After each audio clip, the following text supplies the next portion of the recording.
સૌરાષ્ટ્ર યુનિવર્સિટીનો આજે પદવીદાનનો કાર્યક્રમ હતો. યુનિવર્સિટી દ્વારા મને પ્રથમ નાગરિક તરીકે આમંત્રણ મળેલું હતું, પણ ત્યાં કોઈ સ્ટેજ ઉપરની બેઠક વ્યવસ્થા ન હોવાથી હું ત્યાંથી નીકળી ગઈ હતી.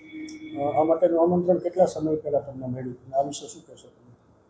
આનું આમંત્રણ મને ગયા અઠવાડિયે મળી ગયું હતું અને એ નિમંત્રણ મને મળેલું હતું 3:30નું, પણ અન્ય કાર્યક્રમમાં હતી તો હું 10 મિનિટ લેટ થઈ.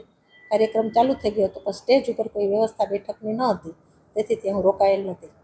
યુનિવર્સિટીના સત્તાધીશોએ જે આ કર્યું તેના માટે શું કહેશો? એને જાણતા તો કર્યું જ ન હોય. કદાચ સ્ટેજની વ્યવસ્થાની અંદર કોઈને જે કામ સોંપવામાં આવેલું હોય તેને નજરબાર આ કામ રહી ગયું હોય તો તે એની ભૂલ છે. આ માટે તમે કંઈ રજૂઆત કરશો? રજૂઆત કરવાની આમ કંઈ જરૂર છે નહીં, કેમ કે અંતે તો કાર્યક્રમ આપણો જ છે.